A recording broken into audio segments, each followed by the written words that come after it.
Aujourd'hui, Noé le Gourmet, grand reporter spécialiste du bon vivre, chercheur de pépites, découvreur de talents gourmands, nous emmène pour une délicieuse balade dans les Landes. Nous rencontrerons la célèbre maison Laffitte. C'est une entreprise familiale qui a vu le jour en 1920 à Montaut, au cœur de la Chalosse. Créée en 1920 par Pierre Laffitte, l'entreprise Laffitte foie gras de canard et de foie gras d'oie de fermiers landais. La maison Laffitte fournit aujourd'hui en France ses produits à des restaurateurs prestigieux, à un réseau de détaillants et épiceries fines. Le foie étant au cœur de nos préoccupations et au cœur de la culture gastronomique landaise, quoi de plus normal que d'inviter le professeur Sarric, éminent spécialiste en la matière. Si Noël dit, néanmoins, le professeur nous fera déguster le château Turon-la-Croix, une exploitation familiale à laquelle il se consacre depuis sa récente retraite à temps plein et qui produit dans l'entre-deux-mer un vin rond et puissant. Si sa fermentation nous éloigne des frontières des Landes, sa dégustation s'y ancre, car on peut notamment le retrouver à la carte de la ferme aux Grives chez Michel Guérard. Noé fait un détour à Cap-Breton et rencontrera un personnage haut en couleur, Patrick Lafargue. Comme un pirate, affiche ses chaînes et boucles d'oreilles d'or, fier de la réussite de sa famille. Figure historique des marins de Cap-Breton, il nous fera apprécier un autre foie, décidément, mais de Lot cette fois-ci. Parce que les foies de Lot y sont minutieusement sélectionnés, travaillés puis emboîtés à la main, les produits des pêcheurs de Cap-Breton, c'est l'assurance de se régaler avec un poisson frais, tendre, savoureux et issu de la pêche locale.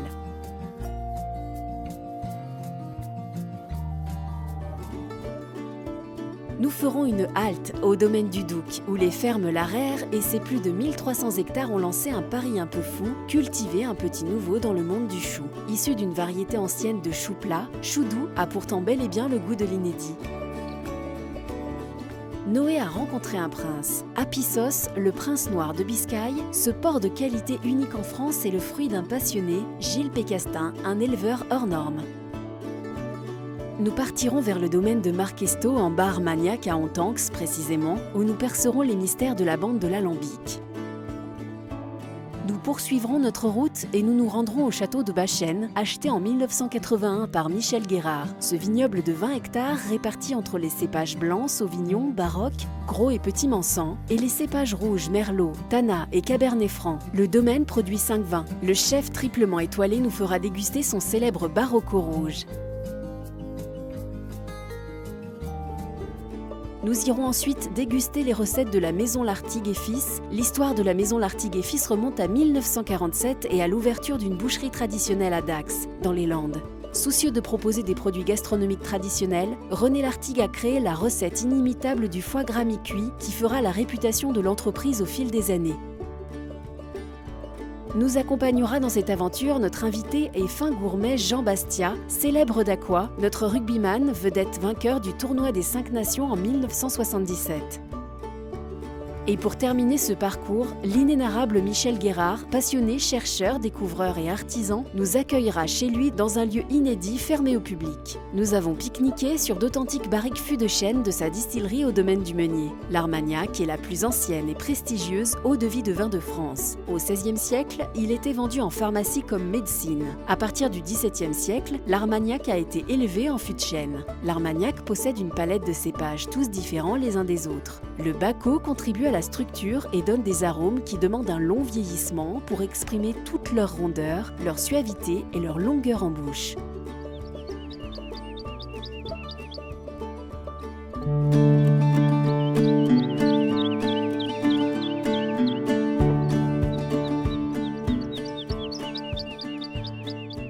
La maison Laffitte, fort de leur savoir-faire familial, ils distribuent leur foie aux restaurateurs prestigieux et épiceries fines du monde entier. Et si la maison exporte au-delà des frontières, c'est parce qu'elle a su conserver de génération en génération ses recettes simples et traditionnelles.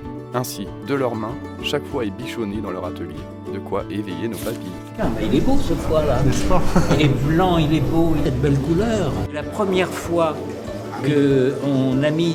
on a cuisiné le foie avec du poivre, c'est Guérard, et c'est en 1969, je crois. Et j'ai fait ça au pot-au-feu. Parce que j'avais un repas à faire pour le Club des 100. Le Club des 100, c'est un club de gastronomes pas possible. Et donc, fallait toujours faire des trucs. Et celui qui organisait le repas m'avait dit, Michel, il voulait du canard. Et c'est comme ça que j'ai eu l'idée de prendre le foie, les foies entiers, et de les cuire dans le vin rouge. Ah oui, très bien. Dans le vin rouge. Et alors, quand je les ai sortis, je vous dis pas, ils étaient... Je les ai mis là à plat, mais je me disais, c'est foutu, je les récupérerai jamais. Et puis finalement, je les ai reconstitués, impeccables. Et puis, j'ai fait réduire, j'ai fait une gelée et j'ai mis du poivre mignonnette. Et j'ai mis une épaisseur de ça autour du truc.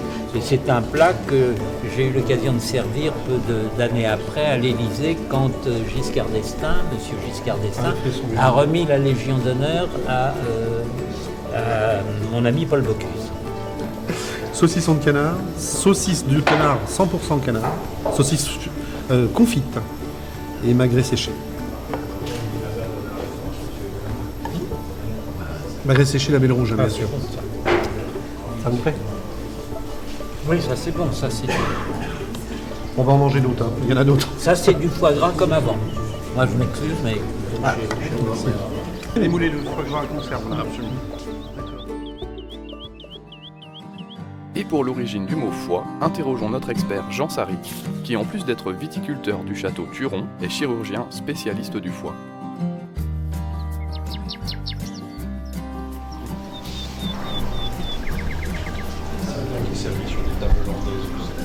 On est à combien de merlot? 90, 95%. Ah oui.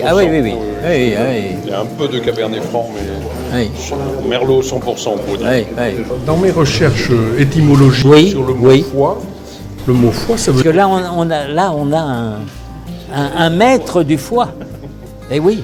Normalement. Alors en grec, on disait épar succotum, qui veut dire le foie aux figues. Quand les Grecs ont colonisé les Romains, c'est devenu gégur ficatum, le foie aux figues. À quelques encablures du port se trouve un des canyons submarins les plus profonds du monde. Mais en quoi est-ce un avantage pour les pêcheurs? Cette fosse offre un refuge naturel en cas de grosse mer. Découvrons les différentes recettes de poissons. Aujourd'hui, je vais présenter mon produit de tiroir, c'est-à-dire les Landes. Le port de pêche de Cabreton, nous sommes le seul port des Landes, ça j'en suis assez fier là-dessus. Alors, on mis dedans, passe à l'autoclave. Ça, c'est ma propre femme qui fait, mon épouse. C'est vraiment, il n'y a aucun produit. C'est 3 graines de poivre, un petit bout de laurier, et le poisson mis dedans, passe à l'autoclave, et puis voilà, c'est tout. Et le foie de l'hôte, par contre, alors ça, c'est un produit un petit peu que je ne sais pas si beaucoup de personnes peuvent connaître ici. C'est la même préparation que le foie gras, en fait. Oui, c'est ça. Voilà, c'est exactement pareil. Bien ça. Voilà. Je suppose que vous devez bien connaître, mais pas beaucoup d'eau. C'est pas tellement vieux l'histoire du foie de l'hôte en foie gras, mais c'est un de mes amis qui avait lancé l'idée à Paris il y a de ça très longtemps, c'était dans les années 60, c'était Alain Saint-Drince. Ah oui, d'accord. Oui, et qui s'était mis à préparer un foie de l'hôte comme le foie gras. Mon petit doigt m'a dit qu'on pouvait trouver un chou unique dont le nom sonne comme un bonbon. Nous partons aux fermes Larère à la recherche de ces choux. C'est à Lipostet que je fais la connaissance de la famille Larère. Dévouée à ses terres et ses cultures et soucieuse de respecter une agriculture durable, la passion se transmet de père en fils. Mais leur soif d'aventure les a menés directement à chouchouter un chou plutôt particulier. Mais d'où vient-il? Je sens que ce voyage au Japon a inspiré Michel pour une recette, et on aurait tort de s'en priver. Ce chou-là, on allait le chercher au Japon. Au Japon, on est très courant, c'est le deuxième légume le plus consommé au Japon. Ils se mangent autant de ce chou-là au Japon que de pommes de terre en France, fraîches. Que de pommes de terre fraîches en France. 1,5 million de tonnes. L'aventure est partie en 2011. Et donc c'est un produit qu'on fait pousser dans les Landes du mois de juin au mois de fin novembre, mi-décembre. Il est bon là, cru comme ça, il est bon. C'est bien, c'est intéressant. On va lancer une recette traditionnelle de ce qu'on appelle le lièvre à la royale, mais qu'on fait un peu à la landaise, c'est-à-dire on ajoute un petit peu d'une duxelle de cèpe, enfin, etc. Et là j'ai envie de, comme vous voyez, en voyant ça, j'ai dit tiens, ça je vais me faire ça, rapidement tomber dans la graisse de canard, bien évidemment. Voilà, et j'ai envie, par rapport au truc, j'ai envie d'y mêler un petit peu de pulpe de poire et de truffe. D'accord. Voilà, je pense qu'avec le lièvre à la royale, on va faire un truc... Sur cette recette gourmande de notre ambassadeur, je repars à la rencontre du prince noir de Biscaye. Je longe alors les plages du golfe de Gascogne, reconnu pour être l'épicentre européen du surf, avant d'arriver aux fermes La Bruyère. Accueilli par Gilles Pécastin, cet amoureux de la Gascogne nous explique les origines de cet animal. Il faut savoir que c'était la race royale anglaise, c'était la race de Windsor. Quoi. Voilà. Il y a encore des lignées qui sont hébergées à Windsor pour le conservatoire des races. Et tellement été peu plébiscitée au moment après la guerre en fait, qu'elle a disparu d'Europe. Et moi en France, je suis le seul en France à faire cette race. Dans le Berkshire, B-E-R-K-S-H-I-R-E. S-H-I-R-E. Ah oui, Berkshire. En fait, c'est un gras très spécifique, c'est-à-dire qu'on est sur un gras très ferme, très dur, qui a une saveur et un goût très particulier et surtout une viande qui est très infiltrée, c'est-à-dire qui est très persillée. Pour revenir au gras et à la santé, je me souviens que moi j'adore tous les gras, mais les gras animaux. Et comment dirais-je, ma grand-mère faisait des frites dans la graisse de rognon de bœuf. La graisse de rognon de bœuf. Ouais, c'est... Et les mêmes frites d'ailleurs faites dans la graisse de canard ou de graissois. Il n'y a aucune frite réalisée dans une huile quelconque qui peut rivaliser. On a des arômes étonnants.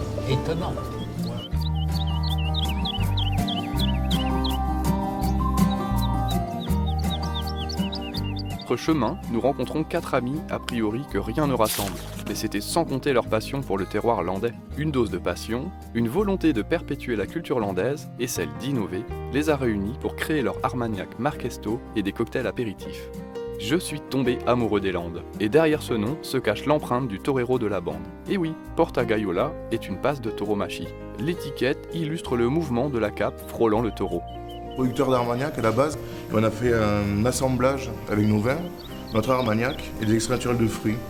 Donc on est tombé sur des apéritifs voilà, à bord frais, sur glace, c'est très léger, c'est très fruité. Et on a voulu montrer qu'avec l'Armagnac on pouvait aussi faire d'autres choses, développer ça en restant dans la tradition, en respectant les produits, quoi. Je vous invite à goûter après. On a essayé de faire quelque chose de cohérent et d'être vraiment sur le fruit, quoi, que le fruit prenne le dessus. Et vraiment voilà, retrouver un petit peu ce côté qu'amène l'Armagnac, le côté sec qui l'amène à cet apéritif, un petit peu derrière, un petit peu d'âpreté. Et puis le fruit, voilà. L'emballage est... Hein, c'est extra. C'est drôle, hein. J'avais fait, vous ne le savez peut-être pas, il y a de ça 25 ou 30 ans, un truc comme ça à base d'Armagnac que j'avais appelé les pulpeuses. J'avais une épicerie fine à Paris, à côté de chez Fauchon, place de la Madeleine, et j'avais mis des jus de fruits pressés, et auxquels j'avais ajouté de l'Armagnac, des pulpeuses. C'était un peu... Je visais une certaine clientèle. Il y avait encore des dames dans le coin, rue Godot de Mauroy, qui se promenaient de temps à autre. Avantageusement. Oui.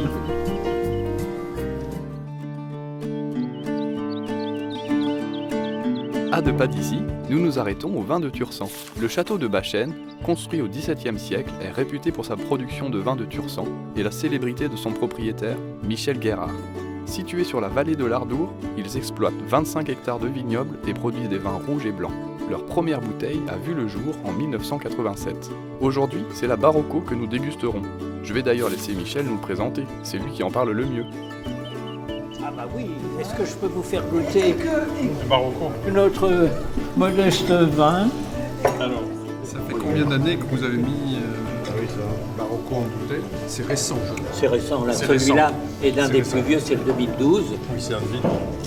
J'avais fait part à notre ami commun, Jean-Claude Berrouet, Château Pétrus, de faire un peu de rouge.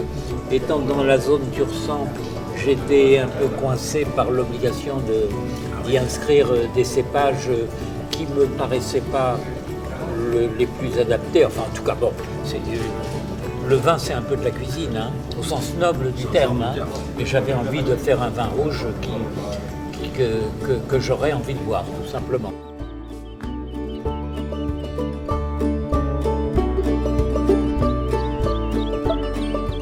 Et c'est au tour d'une dégustation d'un foie gras issu de la maison Lartigue que nous comprenons toutes ces subtilités gustatives. Mais allons d'abord faire un tour dans cette famille. L'entreprise artisanale a vu le jour en 1947. Boucherie à la base, c'est Jean-Marie Lartigue qui reprend les rênes de l'entreprise en 1983 et fonde le premier atelier de fabrication à l'origine de l'entreprise aujourd'hui. Médaillé à plusieurs reprises au concours général agricole, leur foie gras est fabriqué de façon artisanale. Alors, goûtons sans plus attendre.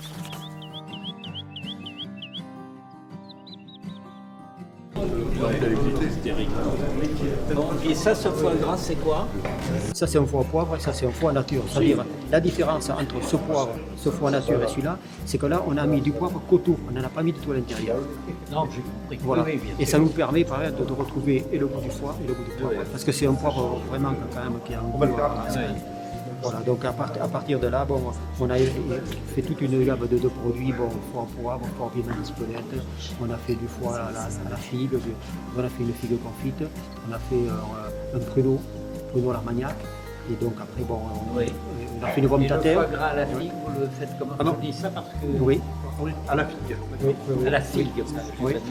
Par exemple, le foie gras aux figues, on le cuisait dans des feuilles de figues.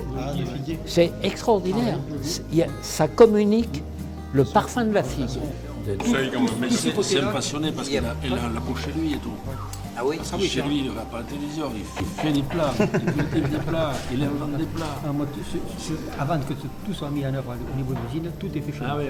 Nous finissons notre tour d'horizon autour de l'ambre de Michel Guérard, son armagnac qu'il distille ici même. Ce sont sur ces beaux arômes que l'on retrouve dans l'armagnac des goûts de noisettes, d'écorce d'orange, de cacao, de pruneau, auxquels se mêlent des arômes de rose, verveine, cuir, vanille et même de cannelle.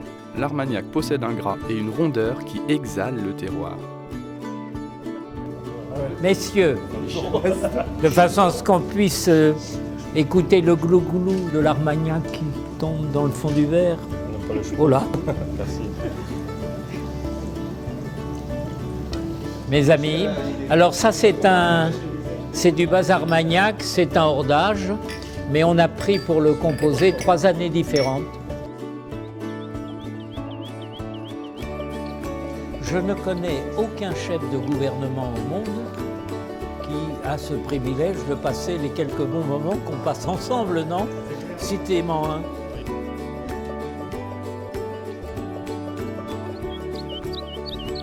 Je vous dis merci et à bientôt à la découverte d'un autre terroir.